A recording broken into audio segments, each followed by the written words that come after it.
আসসালামু আলাইকুম। কি অসাধারণ একটা টেস্ট ম্যাচ দেখলাম। বাংলাদেশ বনাম ওয়েস্ট ইন্ডিজের মধ্যবর্তী দ্বিতীয় টেস্টে বাংলাদেশ ওয়েস্ট ইন্ডিজকে ১০১ রানের বিশাল ব্যবধানে হারিয়েছে এবং ১৫ বছর পরে বাংলাদেশ ওয়েস্ট ইন্ডিজের মাটিতে ওয়েস্ট ইন্ডিজকে টেস্ট ম্যাচে হারালো।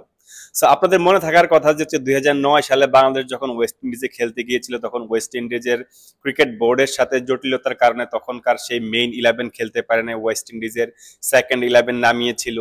বাংলাদেশ সেই সময় হচ্ছে ২-০ ব্যবধানে ওয়েস্ট ইন্ডিজকে হোয়াইট ওয়াশ করেছিল। তারপরে কিন্তু বাংলাদেশ কখনো হচ্ছে ওয়েস্ট ইন্ডিজের মাটিতে ওয়েস্ট ইন্ডিজের সাথে টেস্ট ম্যাচ জিতে নাই। বাট আজকে যে ম্যাচটা দেখলাম এই ম্যাচটা হচ্ছে অসাধারণ ছিল। প্রথম ম্যাচে বাংলাদেশ খুব বাজেভাবে হারার পরে আমরা যখন হচ্ছে বাংলাদেশ দলকে নিয়ে হচ্ছে কটাক্ষ করতেছিলাম যে এই দলকে নিয়ে টেস্টে কিছুই হবে না, যেহেতু হচ্ছে সিনিয়র প্লেয়াররা চলে গেছেন, এই জুনিয়র কিচ্ছু হবে না। বাট জুনিয়ররা দেখিয়ে দিয়েছে হচ্ছে সিনিয়রদের অনুপস্থিতিতে তারা কতটা ভালো পারফর্ম করতে পারে। বিশেষ করে কয়েকজন পারফর্মারের কথা যদি না বললেই নয়, যেমন নাহিদ রানা, বাংলাদেশের ইয়াং সেন্সেশন, বাংলাদেশ এক্সপ্রেস।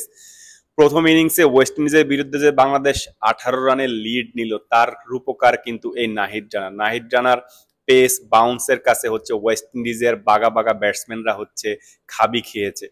একটা কথা খুবই মানে আমার কাছে প্রাউডের ব্যাপার, সেটা হচ্ছে বাংলাদেশ দলের পেসাররা হচ্ছে ওয়েস্ট ইন্ডিজের মাটিতে গিয়ে ওয়েস্ট ইন্ডিজের বিরুদ্ধে ওয়েস্ট ইন্ডিজকে এত মানে কোণঠাসা করে করে রেখেছে। এটা দেখতে কিন্তু অসাধারণ লেগেছে, কারণ ওয়েস্ট ইন্ডিজ ঐতিহ্যগতভাবেই হচ্ছে ভালো ভালো পেসার প্রডিউস করে। সো সেখানে গিয়ে বাংলাদেশের পেসার রাজত্ব করেছে, সেটা দেখতে কতটা ভালো লেগেছে।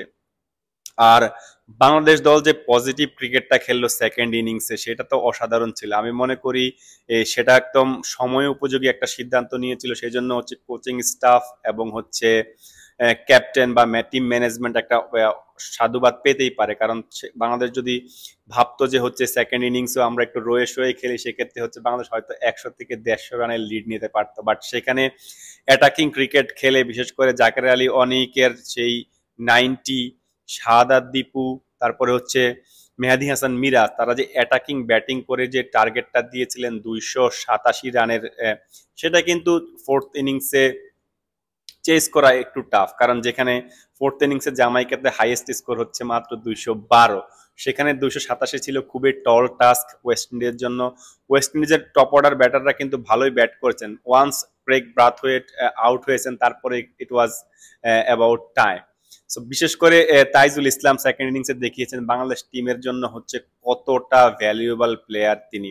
আমরা সব সময় হচ্ছে বাংলাদেশের যে যারা নাম, যারা ব্র্যান্ড, তাদের পিছনে সবসময় দৌড়াই। বাট তাইজুল কিন্তু বাংলাদেশের সব থেকে আন্ডার রেটেড প্লেয়ার এবং বাংলাদেশের যতবার তিনি খেলেছেন, যতটা টেস্ট ম্যাচ খেলেছেন, সবগুলো টেস্টে কিন্তু তিনি ভালো পারফর্ম করেছেন।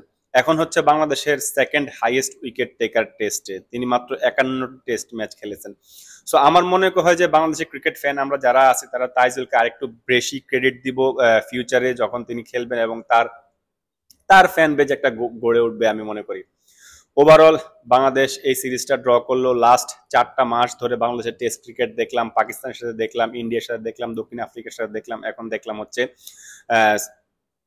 ওয়েস্ট ইন্ডিজের সাথে। সো প্রথম যে সিরিজটা বাংলাদেশ ২-০ পাকিস্তানকে হারালো, খুবই ভালো খেলছে। মাঝখানে দুইটা সিরিজ ইন্ডিয়া এবং সাউথ আফ্রিকার সাথে জঘন্য খেলছে।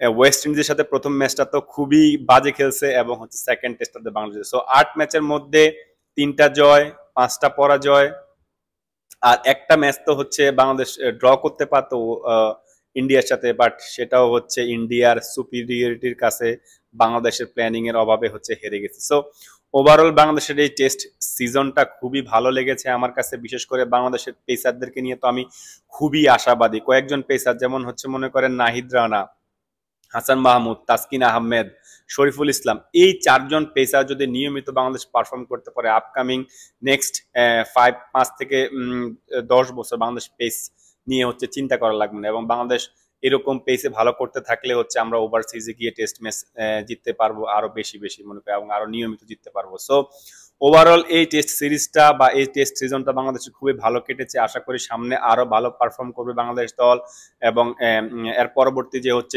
টি-20 এবং ওয়ানডে সিরিজ আছে ওয়েস্ট ইন্ডিজের সাথে, সেই সিরিজটাও ভালো খেলবে। এবং সামনে আমাদের যে লক্ষ্য